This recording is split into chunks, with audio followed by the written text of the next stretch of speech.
Good morning. It's Wednesday at Riverside Presbyterian Church, and this is midweek message from the pastor.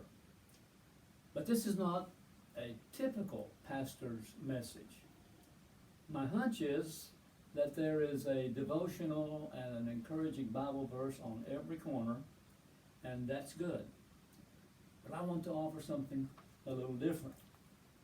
Several years ago, I began writing stories about growing up in the mountains in western North Carolina. It actually began as the pastor's page for the monthly church newsletter. You know, the first page of the newsletter that always had something from the pastor, usually a devotional or a reminder of what he said at last week's sermon, or talking about the Sunday school picnic or the upcoming stewardship campaign. Well, I became very tired of doing that after years of writing that kind of message. So at one church, I just decided arbitrarily to do something different. So I started writing stories from my upbringing in the mountains of North Carolina.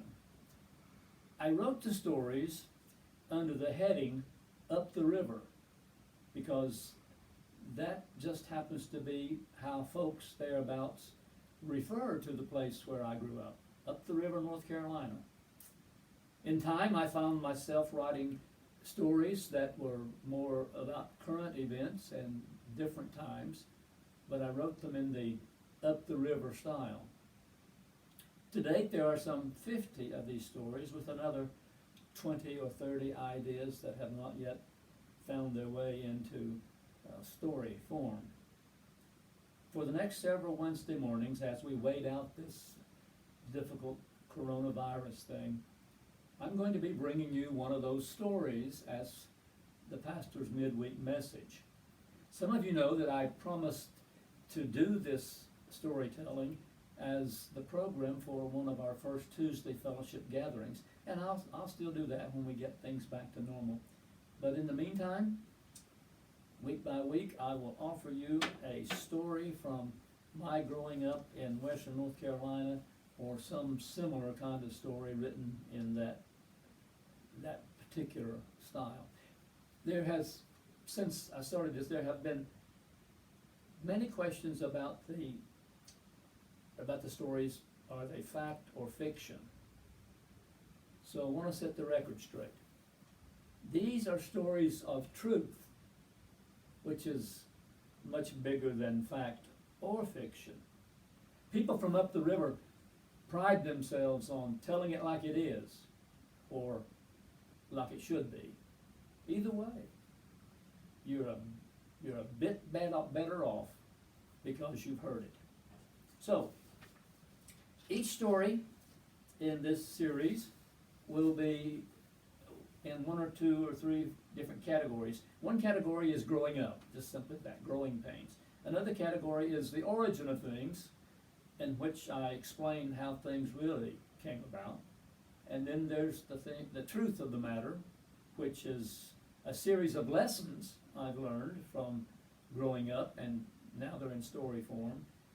And then there's this category called Beyond the Valley, stories from later that are told again in the same literary genre. Up the river is a real, honest-to-goodness place, about 8 miles out of Canton, North Carolina, on Highway 110, as you follow the river. You can't miss it if you go there. Nobody ever has. But you will miss it if you go there and leave. Well, here's the first story. And since my audience is a church-going crowd, I've decided to begin with a story called Freedom of Religion. Religion is an up-the-river staple. Most folks have some, and most can tell you the date and time when they got it. And everyone who's got religion, thereabouts anyway, is a champion of religious freedom. Religious freedom means you are free to believe any harebrained notion you want to. And if you can get 2 or 3 folks to agree with you, then you can be sanctimonious and self-righteous, 2 essential tenets of religious freedom. But the freedom to worship as one pleases is a moving target.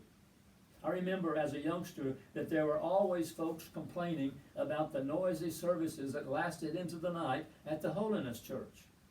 Apparently, religious freedom has sound control volume on it and a subject to time into the evening that it runs. The debate over religious freedom came to blows, and at least 2 shots were fired at a recent worship service up the river. The only serious injury was to the county sheriff, who spent several days in the hospital. His attacker was held by the police pending the completion of their investigation. After the usual round of interrogation, examination, and photographs, the assailant was sentenced to life in a maximum security facility at Soco Gardens in Maggie Valley.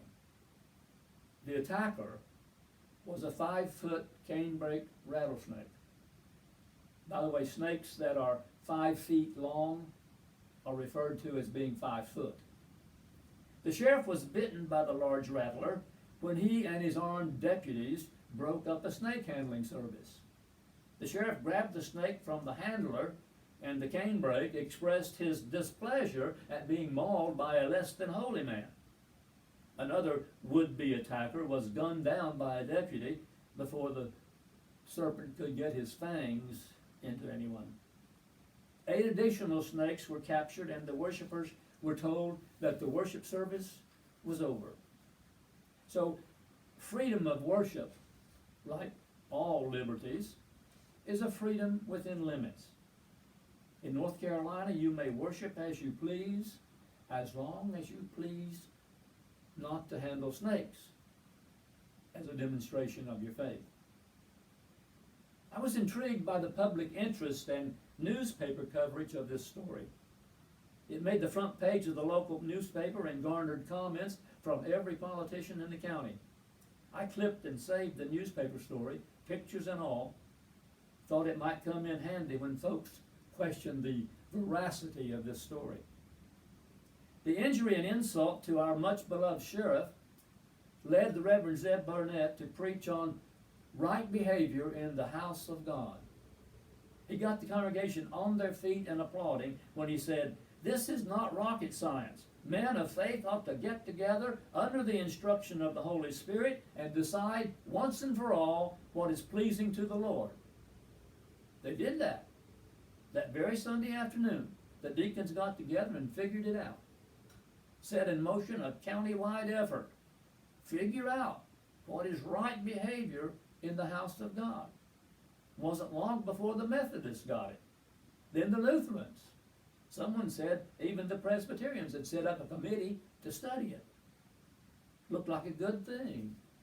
Everybody working under the guidance of the Holy Spirit to achieve a common goal.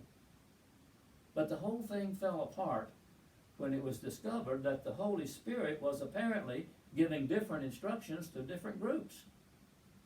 Gave each church more freedom. Now they were free to be dogmatic and exclusive. Caused considerable more damage than a few snakes being passed around while the choir sang, "What a friend we have in Jesus." Thanks for listening. See you next week for another message midweek from the pastor.